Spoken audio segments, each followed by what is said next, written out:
Criminology is a true crime podcast that may contain discussion about violent or disturbing topics. Listener discretion is advised.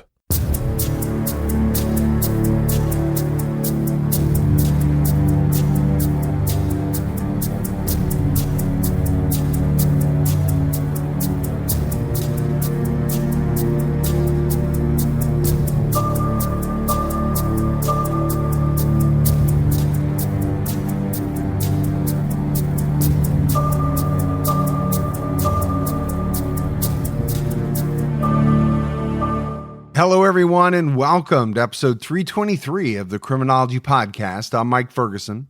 And this is Mike Morford. Mr. Morford, how you doing, buddy? I'm doing good. I'm still getting over my COVID, but fighting it off and feeling a little bit better. How you doing? Yeah, I'm doing well. We're heading into, well, by the time this episode comes out, it will be Labor Day weekend. And, you know, for me, every year, that signifies a lot of things. My wife is getting ready to go back to teaching. So it's kind of, I don't want to say it's the end of summer, but for her, it definitely is. And a lot of things around the house change for sure. Yeah, everybody's schedule changes with kids going back to school and they want to get their last vacation time in. So hectic.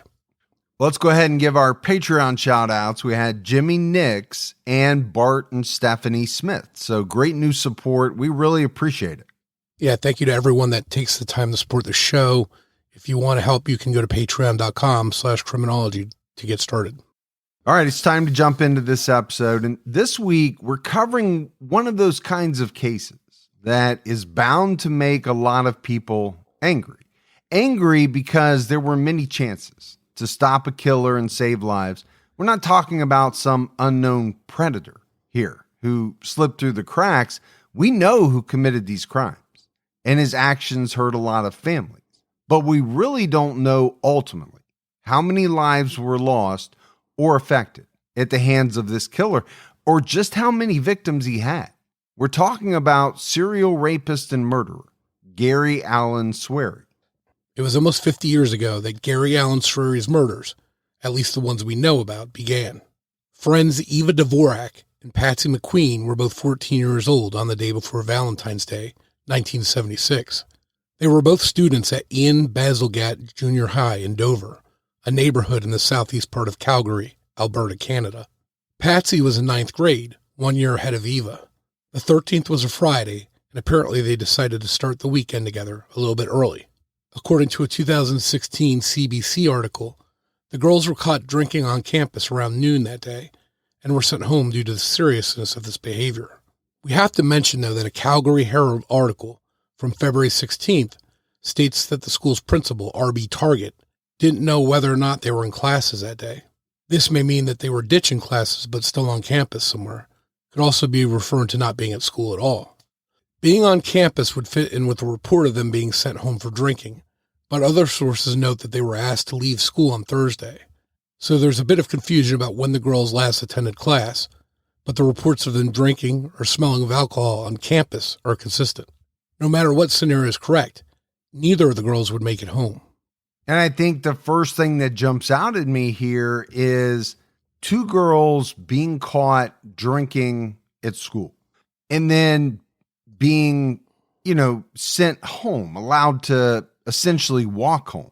I mean, that's really shocking when you think about it, that these two young girls could be, at the very least, suspended, maybe even expelled from school, yet allowed to walk out of the school alone.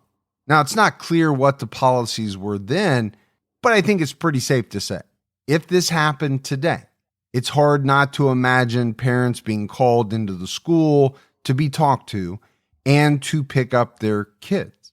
Being released early with no cell phone. Remember, this is 1976. Means even if you had a ride home from school, they wouldn't know to come pick you up, and they might be busy at that time. Even if you could get a hold of someone, you'd be pretty vulnerable, left to sit and wait or try and make it home, even if you were completely sober. Again, we don't know exactly what the protocol was here, but perhaps if these two girls were held in school until their parents came for them, they may be alive today. Although we don't know all the details surrounding Eva and Patsy leaving the school, they did leave the premises. And after that, where they went and what they did remains a mystery. From what we can gather, their families hadn't seen them since Thursday because they decided to stay at a friend's house after school. But just before 11 a.m. on February 15th, it became clear where they ended up. The discovery of their bodies underneath the Happy Valley overpass was called in at 10:50 that Sunday morning. There was no sign of obvious trauma on their bodies, but authorities were certain that they had not died of exposure. Temperatures seemed pretty low that night. And one article posted on valeriemoss.ca from around the time of the discovery notes that they were found on a bank of snow and ice under the overpass. This indicates that investigators believed it was more likely that they had been killed somewhere else and then left where they were found. Their bodies may have even been posed. It was also noted that they had been left arm in arm and fully clothed, though investigators believed they had both been sexually assaulted. And this, to me, Morf, does sound like they were posed when you think about that term arm in arm. Now, they could have huddled together, arm in arm, against the freezing temperatures, but given everything else that happened, it seems very likely that the killer posed them that way. Yeah, it had to be a pretty eerie sight to see that, to stumble upon that. Yeah, and we talked about it before, but, individuals who find a scene like this, number one, how horrific is it in the moment? And then I think secondly, is that something that you're ever able to fully get rid of out of your mind? And I would say no. I think that would be a sight that would linger with you for as long as you live. This area where the girls were found was about a mile west of the city at the time. Now it's the Valley Ridge neighborhood of Calgary. Authorities worked to narrow down the girls' time of death. A neighbor recalled seeing the pair on 9th Avenue Southeast near 12th Street and offering them a ride just after midnight on Sunday. This would mean they were killed relatively close to the time their bodies were discovered. They were alive at midnight on Sunday and found before 11 a.m. the same day. That's less than 11 hours. Now, we can go back to the time between being released from school early and being spotted hitchhiking at midnight on Sunday and realize that whatever the girls got up to after leaving school, it may not be connected to their deaths since they were seen alive and well after leaving school. Ultimately, they rejected the neighbor's offer of a ride and continued on their way. Maybe they weren't heading home. Again, wherever it was they wanted to go, they didn't make it. Alberta's chief medical examiner, Dr. John Butt, performed the autopsies on Patsy and Eva. At the time, no actual cause of death was able to be determined for either of them, though there were signs they had been asphyxiated. There were no marks on or damage on their necks, which would have indicated strangulation. Because of this, Dr. Butt initially felt that their deaths were a drug-related accident and that strangulation was unlikely. Despite the presence of semen at the scene, authorities first considered the case an investigation into what police deemed in the Idaho Statesman their sudden deaths. Investigators believe that they may have accidentally asphyxiated due to smothering from getting too intoxicated and passing out, but they continued to look for other causes. In an article on valeriemoss.ca, one investigator, Constable Daniel Lyons, was quoted as saying, "The only person that's going to be able to tell us that is the person who took them there." Investigators believe that Eva and Patsy stayed at their friend's home overnight on Thursday and didn't leave until Friday evening. They were spotted at a party, drinking with a group of young men. After midnight, they headed to a different house party.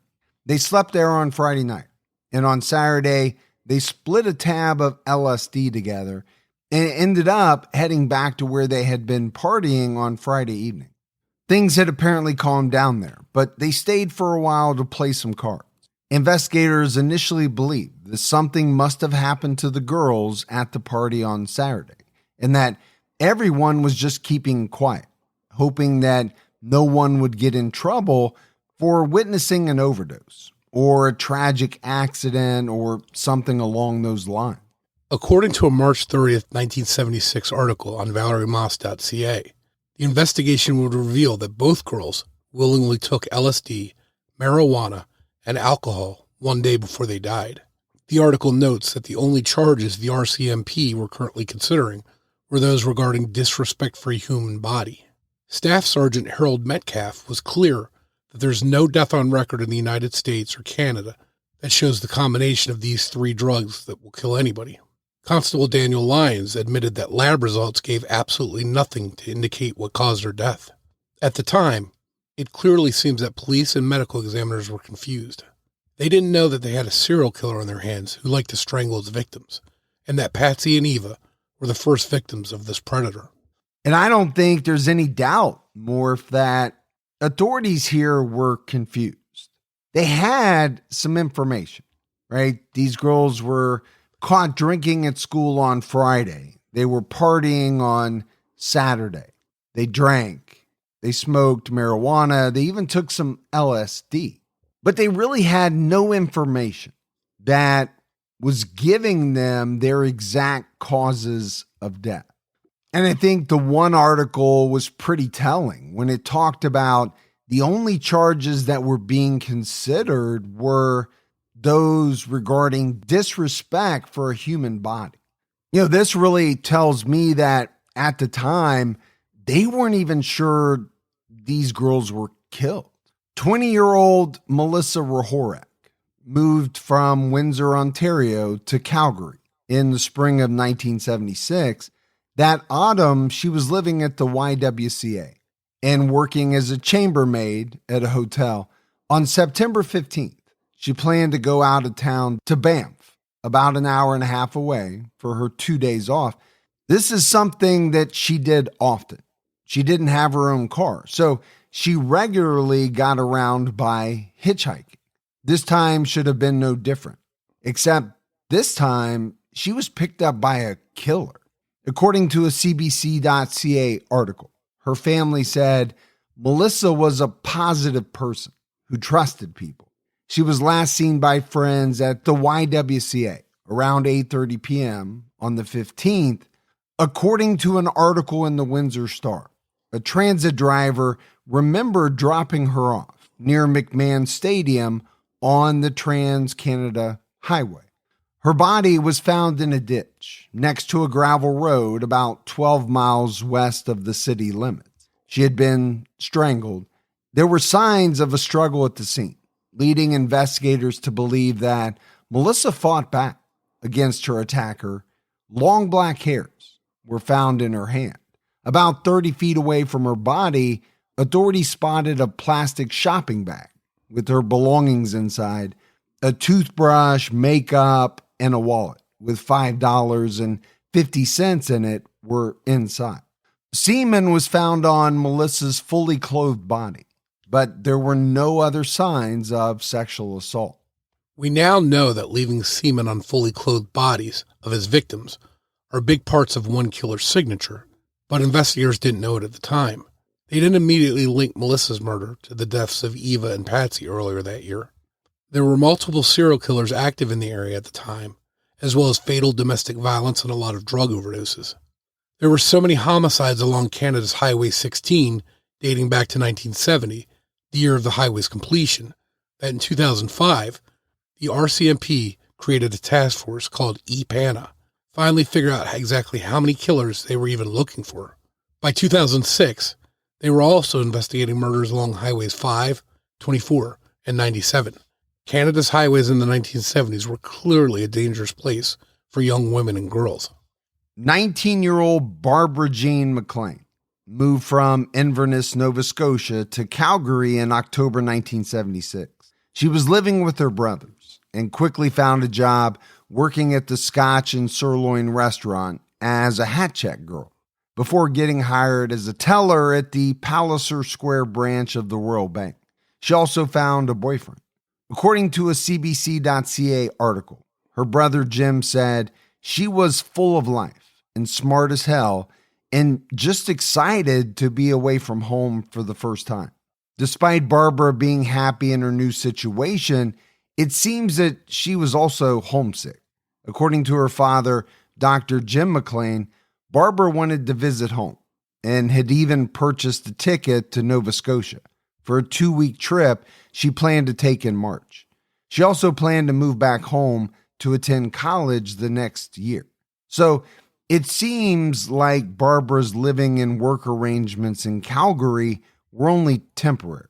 On February 26, 1977, Barbara and her boyfriend got into an argument after a night out at the Highlander Hotel Tavern with friends.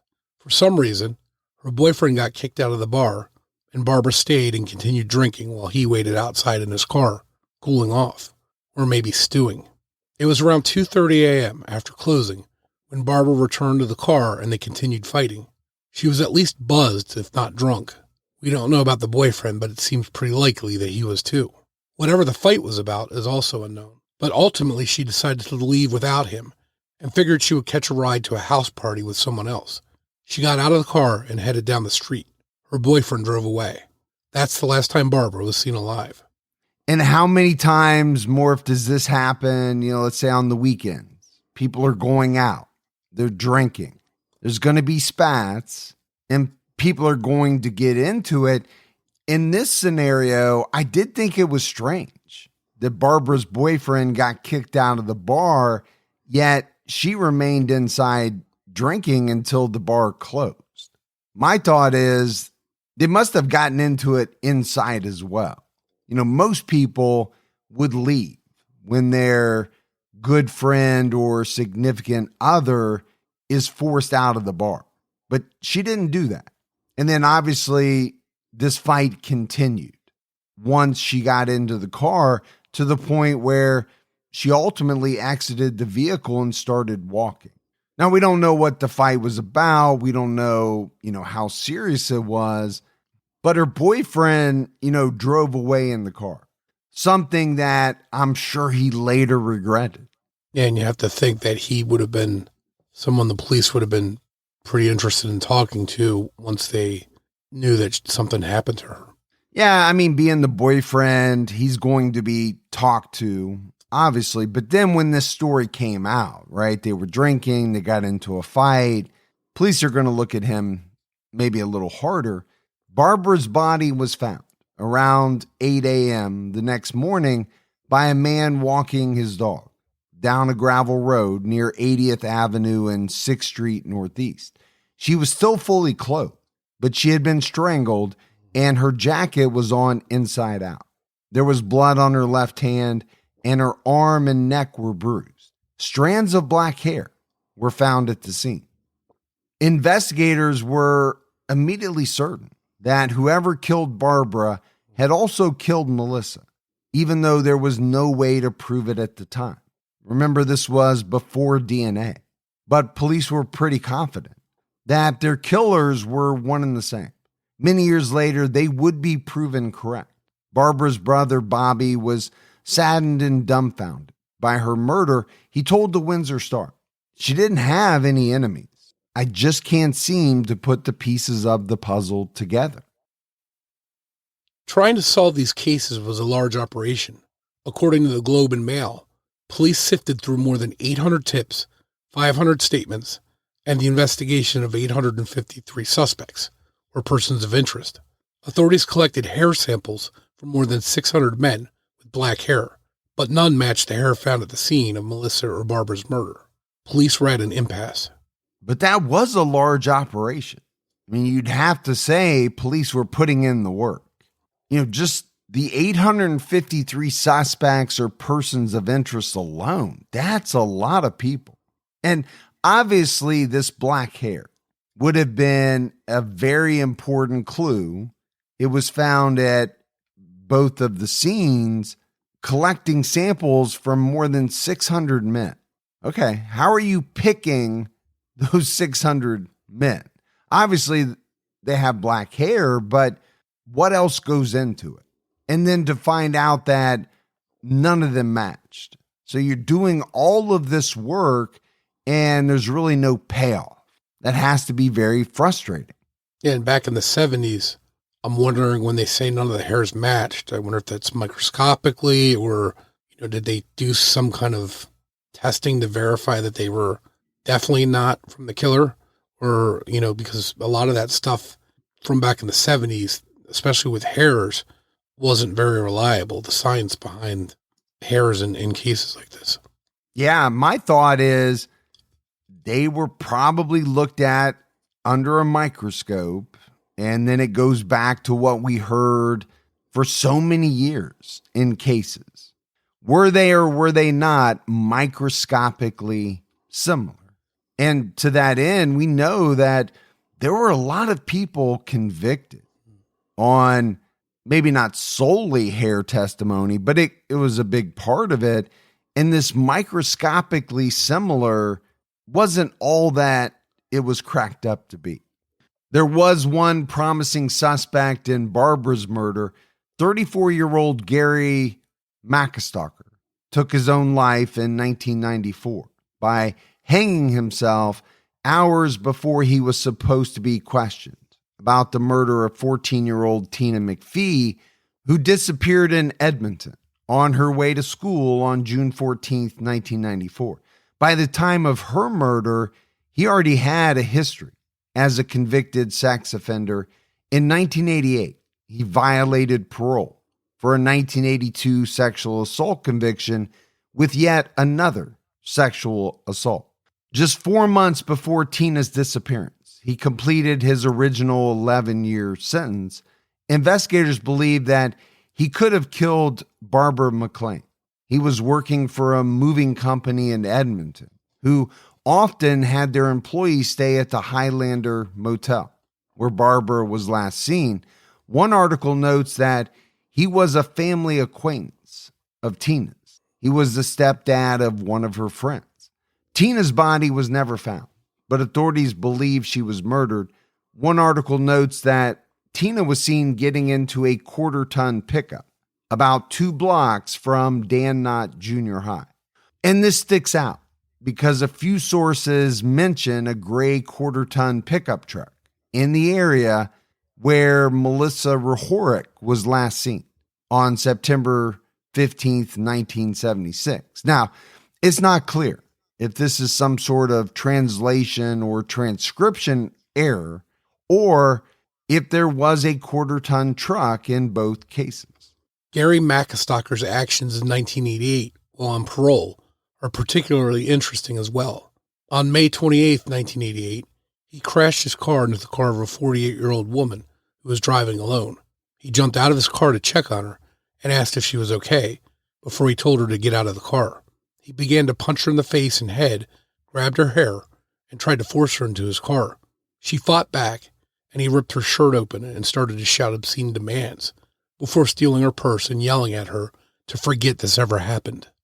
This incident is very similar to the disappearance of 17-year-old Marie Goudreau on August 2nd, 1976, sometime after 10:30 p.m., when she was on her way home from a friend's house. Just before 11 p.m., her car was found on Ellerslie Road, still running with the lights on. Witnesses recalled seeing the car there with the lights on for at least an hour. The driver's door was open and the window was halfway down. Marie's purse, shoes, and jacket were still in the car, but she was nowhere to be found for 2 days until her body was discovered in a ditch full of water in Devon, Alberta. She had been sexually assaulted and strangled, then left nude. For a long time, investigators wondered if Marie could have been murdered by the same person who killed Melissa and Barbara, but her murder didn't exactly fit with theirs. They all seemed to have been strangled, but Marie was the only one who had a car and was also the only one found without her clothes on. Her murder, or at least her obvious abduction, does match what happened when Gary McIstocker ran that woman off the road in 1988. There's another case that doesn't quite fit the exact pattern, but since it happened in February, it's worth mentioning. Like Melissa Rehorick, 19-year-old Ann Neopa was a chambermaid at a hotel but she worked in Banff, where Melissa liked to go on her off days. Like Barbara and Melissa, she had recently moved to the area, but she moved from Vietnam to Canada. Her body was found face down in the snow just off the Trans-Canada Highway on February 28, 1981. She had been sexually assaulted and strangled, but her body was mutilated after her death, which didn't happen in any of the other cases we've discussed. If we assume Melissa was picked up on her way to or somewhere near Banff, maybe her killer regularly traveled from Banff to Calgary and back. It wouldn't be out of the question for a predator like this to pick up a victim at one location, leave their body at another, and repeat the process going in the opposite direction at a later time. You know, we're talking about a number of victims and quite a few suspects here. And I have this thought, Morf, that, okay, there are some differences in cases. So how do investigators look at those cases? We know that a lot of serial killers stick to a pretty regular MO, but, you know, some dabble, for the lack of a better term. They try different things out. And I know it's strange to say it that way, but it's almost as if they're exploring as they commit, you know, some of these heinous crimes. So is it inconceivable that there would be differences? And I would say no. It doesn't necessarily mean that some of these murders couldn't have been committed by the same person, even though there are some pretty stark differences in how they occurred or how the victims were left. Yeah, that could always be because a victim reacted a certain way or didn't react a certain way, and that led to the attack being slightly different than the other ones. Also, going back to the gray truck that we talked about earlier, it could be an important clue because there is a serial killer named Brian Peter Art that might be a good suspect in Tina McPhee's disappearance. He was convicted for the murder of 18-year-old Marnie Blanchard in 1989 and 38-year-old Teresa Humphrey in 1993. Both women were from Prince George in British Columbia. Marnie was last seen getting into a small gray pickup truck thought to be either a Nissan or a Toyota. We mentioned that Canada's highways were a hunting ground for predators, and perhaps it caused a backlog of evidence testing and comparison because it wasn't until 2003 that the murders of Melissa Rehorick and Barbara McLean were officially linked through a shared DNA profile of their killer. Police had long suspected that they were killed by the same person, and the DNA confirmed it. But they were shocked when, in 2021, the same profile was discovered on evidence in the case of Eva Dvorak and Patsy McQueen. For a long time, police and medical experts couldn't even say that Eva and Patsy were murdered. Now there was no doubt. One serial killer was responsible for all four deaths. Now they made it their goal to ID the owner of the DNA profile. The Alberta RCMP and the Calgary Police Service worked together to find out who the DNA profile belonged to using investigative genetic genealogy. After a lot of hard work and patience, they found the person they were looking for, Gary Allen Srery. Sadly, the suspect would not be held accountable for their deaths, and he wouldn't even be questioned in the murders. It turns out he had already been dead for a decade. Gary Allen Srery died in an Idaho prison on April 27, 2011. No one claimed his body, and he was buried on the grounds of the prison. At the time of his death, he was serving a life sentence for a sexual assault he had committed in June 2008 in Coeur d'Alene, Idaho. The victim in this case had been on crutches when Srery met her and was very easy to overpower. He offered her a ride home from the Mousetrap bar. He attacked her in her own home, and after several hours, the woman's boyfriend arrived and chased him off. After the attack, the victim suffered a debilitating stroke that left her with irreversible damage, causing slurred speech and loss of movement on the left side of her body. Still, she testified against Srery in court, saying, "You have made me have a stroke because of the stress and the damage that you did to me in that bathroom. Do you understand me?" She told the Idaho Statesman of her choice to take the stand. "I was going to see him convicted to save other women." So Morf, a good number of years went by before police were able to identify Gary Allen Srery. The trouble is he was already dead by that point, had been dead for some time. So on the one hand, my thought is a huge win for police to finally, number one, connect these 4 murders, because they weren't even sure that they were connected. They weren't even sure some of them were murders. So that's a big win. But also, it must have been a big letdown in some respect to not to get to talk to this guy, to not get this guy in court and convict him for these murders. And then you have this victim of Srery's who ended up testifying against him in court. Obviously what she went through was a horrific and tragic event, but it did stand out to me. The courage and defiance on her part. There was nothing that was going to stop her from testifying against this man to help put him away and telling him exactly what he did to her and how he ultimately, altered her life. It kind of gives you chills a little bit. Yeah, this is a case where it took a long time for all the victims, family members to get answers. And, they weren't able to try him. He's already dead.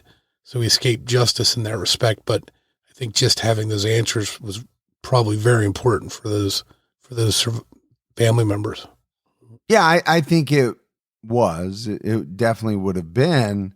I don't like to use that word closure because I just don't know how accurate it is.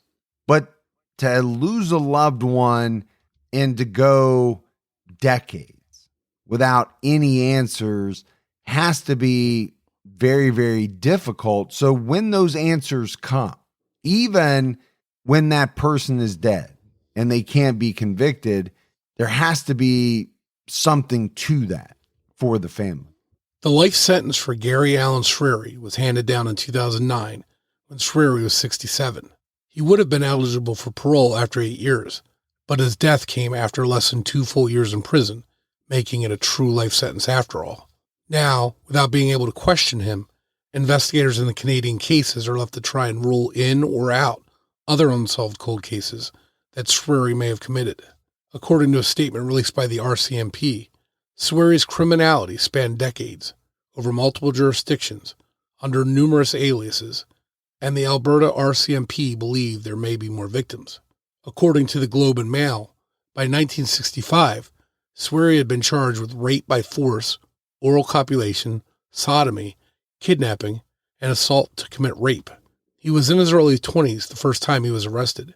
He was taken into custody multiple times on charges of sexual assault until he fled from Los Angeles to Canada while on bail sometime after July 1974.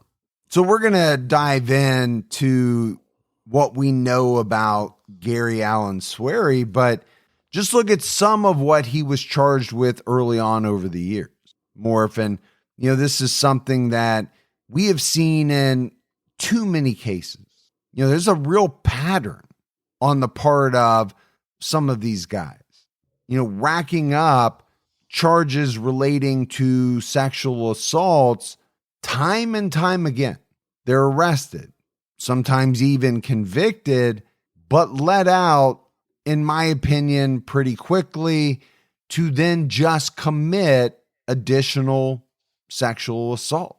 And my thought is, and I don't know what else it could be, that, in the 50s, 60s, even into the 70s, sexual assault was not given the gravity that it deserved.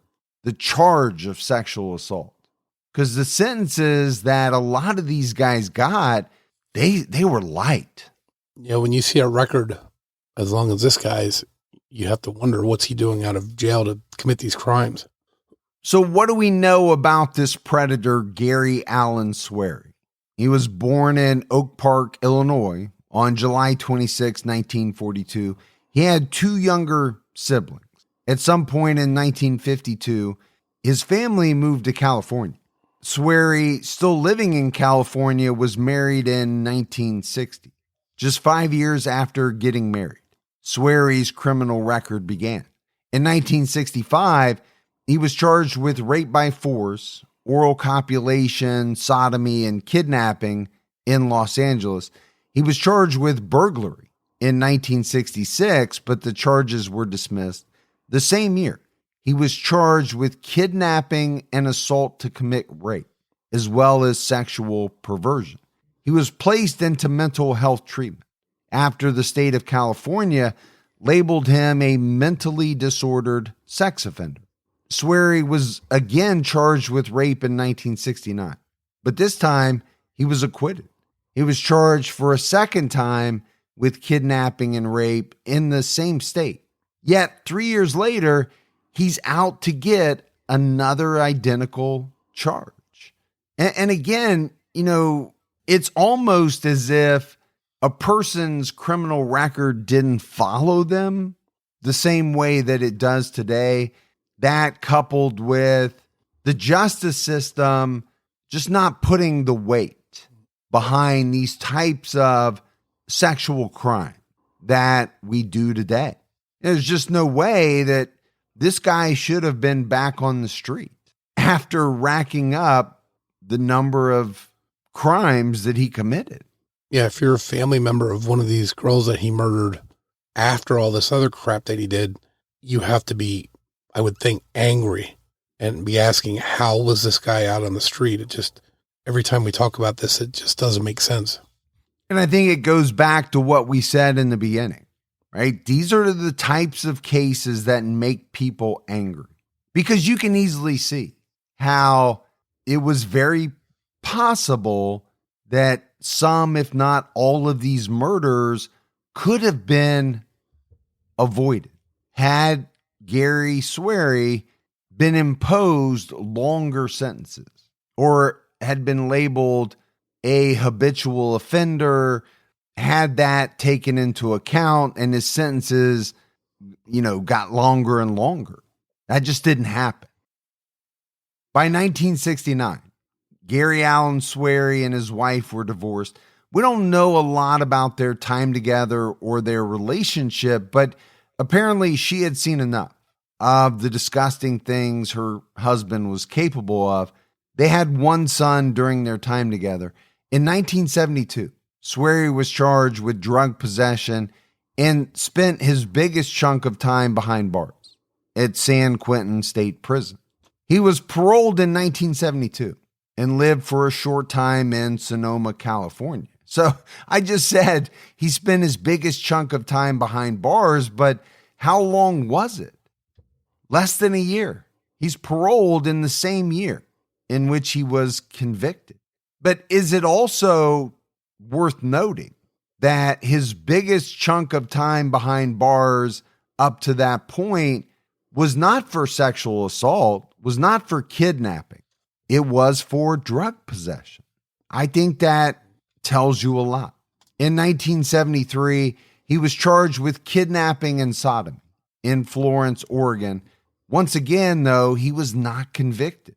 Later the same year, he was charged in Los Angeles with violating his parole conditions and sent back to jail. Despite all the prior history and now a parole violation, Srery was out by 1974. It was this year that he was charged with rape in Los Angeles, and despite all those things we just mentioned, he was allowed to remain free on bail, and that's when he set his sights on Canada. And I've been talking about, people like Srery not getting long sentences, but I think you also have to talk about the number of times he was not convicted for these charges related to sexual crimes, because I think that's another component of the time. I don't think that a lot of women were believed when they came forward with their allegations. That's sad to say, but I think it's true. And a lot of men got off on charges that should have landed them healthy sentences. And I think we see it here a number of times with Srery. Sometime after July 1974, Srery illegally entered Canada, where he would remain for decades. He lived in multiple places in British Columbia, including Vancouver, Davis Bay, Half Moon Bay, Gibsons, Abbotsford, Cultus Lake, and Chilliwack, as well as Calgary and Standard in Alberta. According to the Globe and Mail, Srery used multiple aliases while living in Canada, including Willie Blackman, Travis Blackwell, and Rex Long. Gary, Peter, Ricky, Michael, David, James, William, and more. He never drove the same car for long and worked a series of odd jobs where he could be paid under the table in cash since he was in the country illegally. Srery was arrested in New Westminster, British Columbia in 1996 on charges of sexual assault. He served a 5-year sentence before being deported back to the United States. And in more recent cases, Morf, we often talk about Canada and other countries maybe, being a little more lenient when it comes to sentencing guidelines. But here you see that Gary Allen Srery served way more time in Canada than he did in the United States. Yeah, it clearly seems that Canada was ahead of the United States as far as taking sexual related crimes serious. Gary Allen Srery's name had never come up in any of the investigations of the 4 Canadian murder cases we've discussed. He went completely under the radar the whole time, even though he had a long history of contact with law enforcement. Staff Sergeant Travis McKenzie, head of the RCMP's Historical Homicide Unit in Edmonton, told the Globe and Mail, "In the investigation world, we have this saying that your suspect's name is in the file. He was never interviewed. He truly went unnoticed." Mount Royal University Justice Professor Doug King told the Calgary Herald, "The reason they were able to zero in on this guy in particular is that he was a sex offender in the United States, and he had a DNA sample drawn from him in Idaho." Doug King told the Calgary Herald it would be highly unlikely that he stopped his violent crime spree when he left Calgary. Now we know the name, so now we can start kind of solving some cases that have been on the books for 40, 50 years. Staff Sergeant Travis McKenzie told the Globe and Mail, "I hate to use the word chameleon, but he was." The sergeant was mostly talking about his ability to blend in with people who weren't serial killers, since most who knew Srery were reportedly floored by the news that he was responsible for the murders of Eva, Patsy, Melissa, and Barbara. However, looking at photos of Gary Allen Srery from various points in his adult life, it's easy to see why someone may describe him as a chameleon. His appearance varied quite a bit, and perhaps he did this to make himself harder to ID for his crimes. Many of the family members of Srery's victims had begun to give up hope after so many years with no answers. In 2016, Eva Dvorak's sister Martha told CBC.ca, "It just seems like nobody cares, and I mean it's 40 years and it still hurts for both of the girls." And Patsy McQueen's older brother Gord said, "We don't know what happened, that's the thing, and that kind of eats at you, If you knew, then it probably would add some closure to it." Back in 1977, when the cases were still fresh, Dr. Jim McLean told the Albertan of his daughter Barbara's murder, "It may take 2 or 3 years, but I'm confident that the murderer will be behind bars." He also said, "I know the man will be found. It's just a matter of time." Sadly, 79-year-old Jim McLean died in 2000 without finding out who murdered his daughter. In fact, the parents of all 4 of the girls passed before there were any answers in these cases. And I want to go back to Barbara's dad. Being confident saying, well, it might take a couple of years, but they're going to catch this guy and he'll be behind bars. I think you have to have that type of optimism. The problem is we've seen in so many cases 20, 30, 40 years or even more pass, and the police don't come up with the answers. And sometimes when they do come up with them, as in this case, the people who have been waiting for those answers for so many years have already passed away.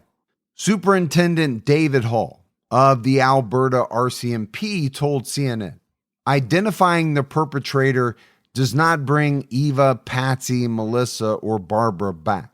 It's our hope, however, that the families are finally able to have some answers as to what happened to their loved ones all those years ago.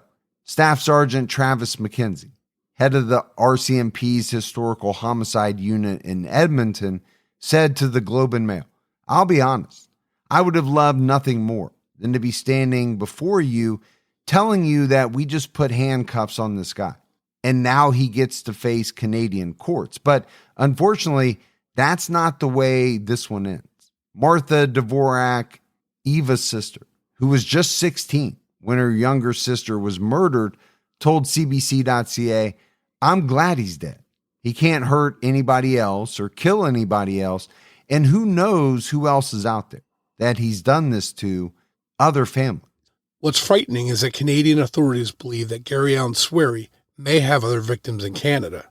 Staff Sergeant McKenzie told the Globe and Mail, we truly believe the suspect is not involved in only 4 homicides, but there's a distinct possibility that he's responsible for many more, either in Alberta, British Columbia, or the Western United States. There are almost 2 decades where Srery had no contact with authorities, and they would desperately like to fill in the blanks and ID other victims, if there are any. And Canadian authorities are still accepting tips or any information you may have regarding Srery's whereabouts and timeline in Canada. A special tip line has been set up.